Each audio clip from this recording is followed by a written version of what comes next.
Baik, pada pertemuan ketujuh ini membahas mengenai ikatan, pengikatan, dan isomerisme yang mempengaruhi aktivitas dan eliminasi berbagai obat. Nah, pada pertemuan ketujuh, saya akan membahas mengenai warfarin. Baik, saya akan mengulas sedikit mengenai materi di pertemuan keenam, di mana saat itu saya membahas mengenai obat ibuprofen, di mana dapat disimpulkan secara singkatnya bahwa ibuprofen ini dia menghambat enzim COX melalui interaksi ikatan spesifik di situs aktifnya, terutama ikatan ionik dengan ARG120 dan ikatan hidrogen dengan TYR355. Jadi dia menghambat pembentukan prostaglandin, penyebab nyeri dan peradangan. Aktivitas ibuprofen itu juga dipengaruhi oleh isomerismenya. Dia terdiri dari S-ibuprofen yang merupakan bentuk aktif yang memiliki kemampuan pengikatan dan aktivitas yang jauh lebih tinggi dibandingkan R-ibuprofen. Selain itu, perbedaan struktur isomer juga mempengaruhi jalur metabolisme dan eliminasinya, karena masing-masing enantiomer itu dimetabolisme oleh enzim yang berbeda. Nah, selanjutnya, pada pertemuan 7, saya akan membahas mengenai warfarin, di mana judul yang saya ambil itu adalah dari Drug Metabolism and Disposition, yaitu jurnal yang berjudul Pharmacokinetic Modeling of Warfarin, E-Model Based Analysis of Warfarin, Enantiomers with a Target-Mediated Drug Disposition Model Reveals CYP2C9 Genotype Dependent Drug-Drug Interaction of S-Warfarin, di mana jurnal ini sudah terindeks Q1.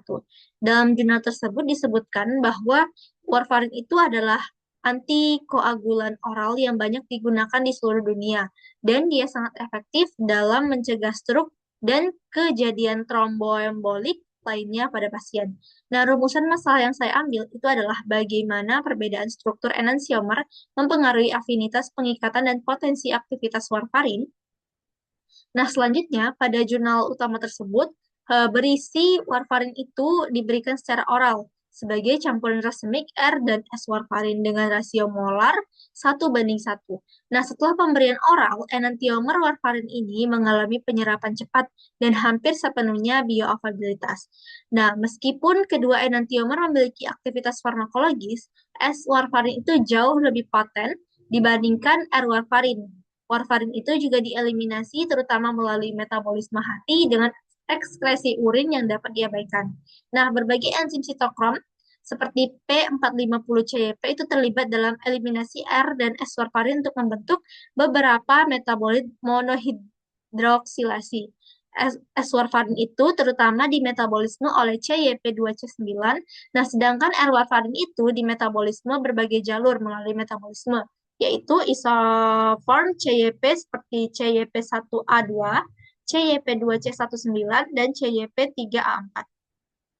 Disebutkan juga, es warfarin ini baik dalam plasma maupun urin di bawah pengobatan hanya dengan warfarin.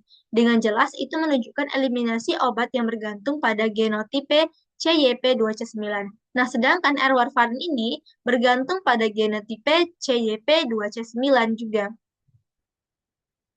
Nah, interaksi obat-obat yang bergantung pada genotipe CYP2C9 dari S-warfarin, komponen aktif utama dalam warfarin itu ketika warfarin itu diberikan bersamaan dengan fluconazole atau rifampin.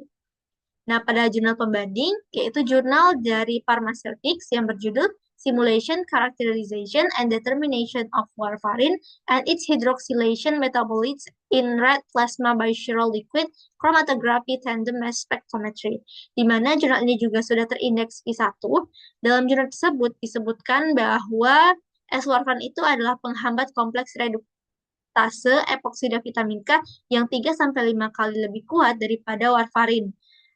R-warfarin. Meskipun penggunaannya luas, tetapi terapi warfarin itu diperumit oleh variabilitas antar individu yang luas dalam respon dan banyaknya interaksi obat-obat.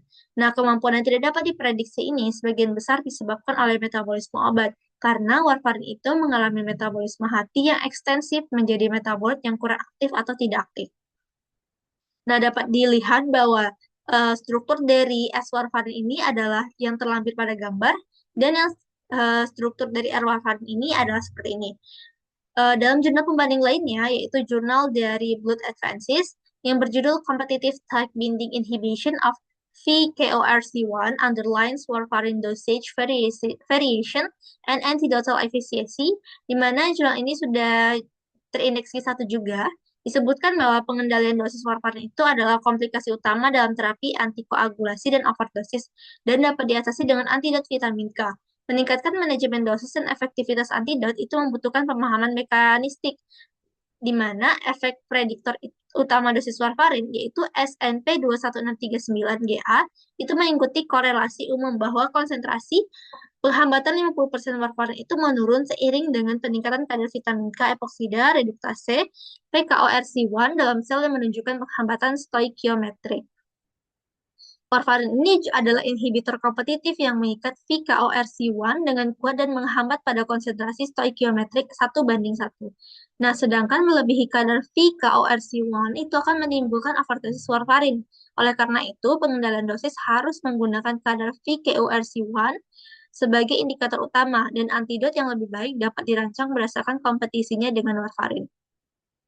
Jadi dapat disimpulkan di sini adalah warfarin itu adalah obat antigokular yang terdiri dari R dan S dalam perbedaan struktur serokimia yang mempengaruhi aktivitas pengikatan secara kompetitif terhadap enzim VKORC1. Nah, S-warfarin ini memiliki aktivitas lebih tinggi dibandingkan R-warfarin, serta mengalami metabolisme berbeda oleh enzim CYP-C50 yang berdampak pada proses eliminasi. Dengan demikian, ikatan pengikatan dan isomerisme berperan penting dalam menentukan aktivitas eliminasi dan efektivitas terapi warfarin. Baik, itu saja dari saya. Terima kasih.